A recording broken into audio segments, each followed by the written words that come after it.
जय माता दी भक्तों। आज हम बात करेंगे ध्यानु भक्त की अद्भुत कथा के बारे में, जिससे हमें पता चलेगा कि माता की महिमा कितनी अपरंपार है। माता की शक्ति का कोई पार नहीं पा सकता। माता बहुत दयालु हैं। जिस पर माता द्रवित हो जाएं, जिस पर कृपा करें, उसके सभी मनोरथों को पल भर में पूरा कर देंगी। तो भक्तों, मुगल सम्राट अकबर के शासन काल में नादौन ग्राम का निवासी ध्यानु माता के दर्शन की अभिलाषा से अन्य यात्रियों के साथ जा रहा था। हजारों की संख्या में देवी दर्शन को जा रहे यात्रियों को देखकर अकबर के सिपाहियों के मन में यह इच्छा उत्पन्न हुई कि आखिर इतना बड़ा दल कहां और क्यों जा रहा है। ऐसा विचार करके सिपाहियों ने उन्हें रोक लिया और सम्राट अकबर के सम्मुख पेश किया। बादशाह ने पूछा, तुम इतने आदमियों को साथ लेकर कहां जा रहे हो? सच्चाई बयान करो, अन्यथा हम तुम्हारा सिर काटवा देंगे। सम्राट अकबर के इस प्रकार पूछने पर ध्यानु ने हाथ जोड़कर निवेदन करते हुए नम्र वाणी में कहा, महाराज, हम सभी ज्वाला माई के दर्शन के लिए जा रहे हैं। तब अकबर ने पुनः पूछा कि यह ज्वाला माई कौन है? हमने कभी नहीं देखा। फिर वहां जाने का मकसद तुम्हारा क्या है? सम्राट अकबर का प्रश्न सुनकर ध्यानु ने बड़े विनम्र स्वर में उत्तर देते हुए कहा, माता ज्वाला माई समस्त संसार की सृजन करने वाली हैं, उत्पन्न करने वाली हैं एवं पालन करने वाली माता हैं। भक्त मैया के दरबार में पहुंचकर सच्चे मन से पूजा एवं प्रार्थना करता है, ये माता उस प्राणी की झोली संसार के सभी सुखों से भर देती हैं।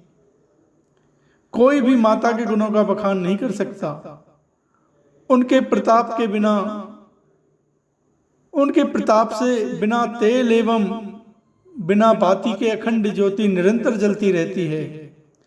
ध्यानु के वचन सुनकर सम्राट अकबर को बड़ा आश्चर्य हुआ, किंतु उसकी बातों का विश्वास न हुआ।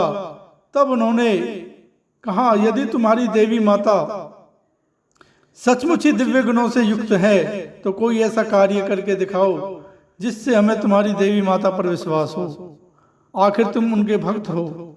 तब ध्यानु ने कहा, हे महाराज, मैं तो माता का एक छोटा सा सेवक हूं। चमत्कार दिखाने की मेरी सामर्थ्य नहीं है। उस समय सम्राट अकबर ने ध्यानु की बातों पर ध्यान न देकर उपहास करने की भावना से कहा, यदि तुम्हारी बंदगी पूर्ण रूप से पवित्र है और तुम माता के सच्चे भक्त हो तो तुम्हारी देवी माता अवश्य तुम्हारा ध्यान रखेगी। तुम यह जानो कि आज तुम्हारी भक्ति और तुम्हारी देवी माता की शक्ति का इम्तिहान है। यह कहकर सम्राट अकबर ने एक घोड़े की गर्दन तलवार से काटकर अलग कर दी।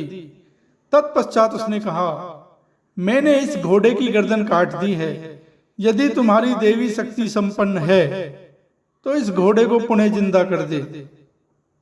उस समय देवी भगवती का ध्यान करते हुए ध्यानु भक्त ने सम्राट अकबर से कहा, हे महाराज, यद्यपि मैं मैया का एक तुच्छ सेवक हूं, फिर भी आप नहीं मान रहे हैं तो मेरी आपसे यही विनती है कि आप मुझे 1 माह का समय दें और तब तक उस मृत घोड़े के सिर एवं धड़ को सुरक्षित रखें।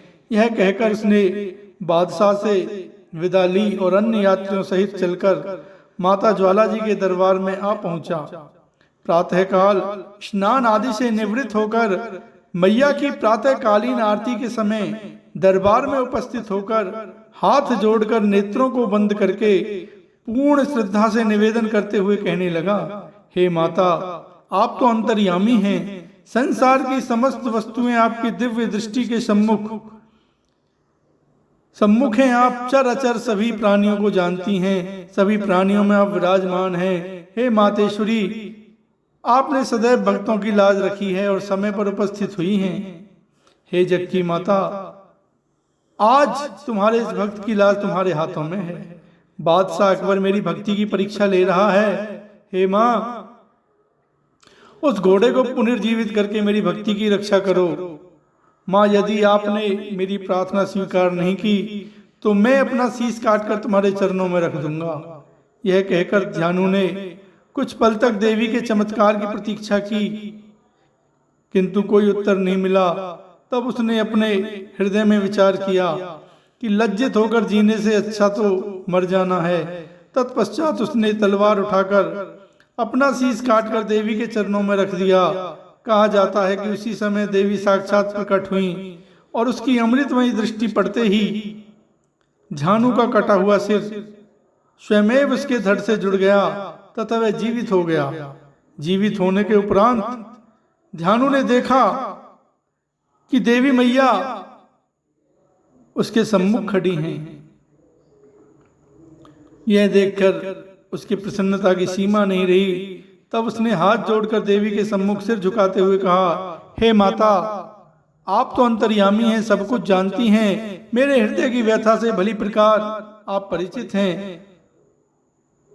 ध्यानु के वचनों को सुनकर देवी ने प्रसन्न होकर कहा कि हे भक्त, तेरी भक्ति से मैं अत्यंत प्रसन्न हूँ। अतः समस्त चिंताओं को त्याग कर जो इच्छा हो मांगो। अब तुम्हें बादशाह अकबर के सम्मुख लज्जित नहीं होना पड़ेगा। मेरी कृपा से अकबर के दरबार में मृत घोड़े का सिर और उसके धड़ से जुड़ चुका है और वह जीवित हो गया है। अपनी इच्छा पूर्ति के लिए तुम जो भी चाहते हो वह निर्भय होकर मांग लो। देवी के बारंबार कहने पर ध्यानु ने हाथ जोड़कर कहा, हे सर्वशक्तिमान माता, हे जगत माता, आपके दर्शन मात्र से मेरी समस्त अभिलाषाएं पूर्ण हो गईं। फिर भी आप कहती हैं तो मेरा आपसे यही निवेदन है कि भक्तों की इतनी कठिन परीक्षा न लिया करो। समस्त सांसारिक प्राणी इतनी कठिन परीक्षा नहीं दे सकते माता। अतः भक्तों पर कृपा करें और साधारण भेंटों से ही उनकी अभिलाषाएं पूर्ण करें। ध्यानु की वाणी सुनकर देवी प्रसन्न हुई और अपना अभय हाथ उठाकर उसके मस्तक पर फेरकर तथास्तु ऐसा ही हो कहकर बोली, हे भक्त, अब जो कोई प्राणी मेरे दरबार में उपस्थित होकर मेरे स्वरूप का ध्यान करेगा, मैं उस पर प्रसन्न होकर उसकी समस्त मनोकामनाएं पूर्ण करूंगी तथा शीश के स्थान पर नारियल की भेंट स्वीकार करूंगी। ऐसा कहकर माता अंतर्ध्यान हो गई।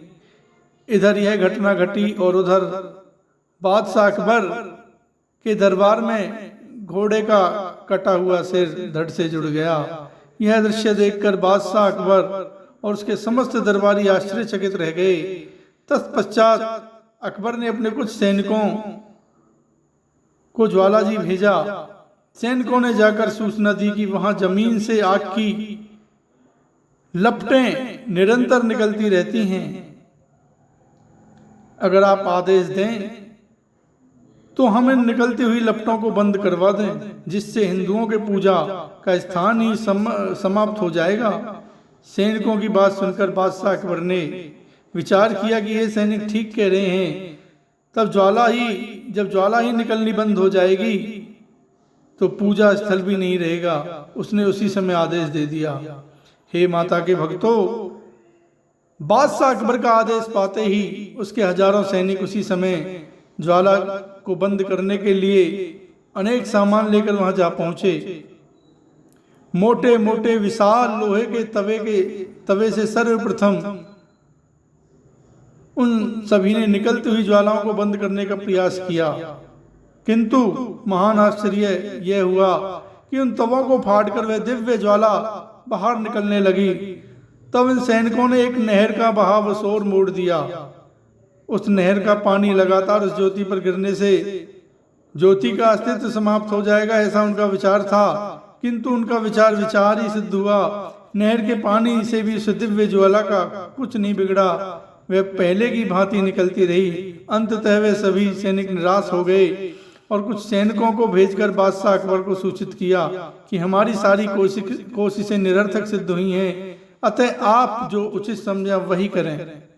तब बादशाह अकबर ने अनेक विद्वान ब्राह्मणों को बुलाकर विचार विमर्श किया कि मुझे क्या करना चाहिए। ब्राह्मणों ने कहा कि हे महाराज, अब यही उचित है कि आप स्वयं देवी के दरबार में जाएं और देवी का चमत्कार देखें तथा नियम अनुसार देवी को भेंट आदि चढ़ाकर प्रसन्न करें।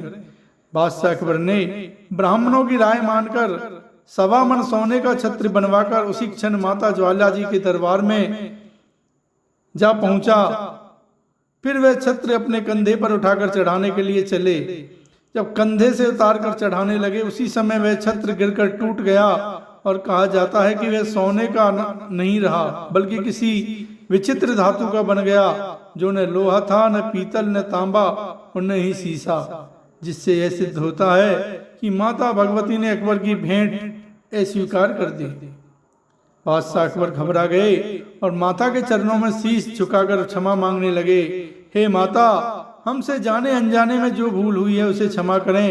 तत्पश्चात वे दिल्ली लौट आए और अपने राज्य के सभी सिपाहियों एवं अन्य ओहदेदारों को आदेश दिया कि ज्वाला माई के भक्तों के साथ आदर पूर्वक व्यवहार करें। अकबर द्वारा चढ़ाया हुआ खंडित छत्र आज भी माता के दरबार में बाईं ओर पड़ा है।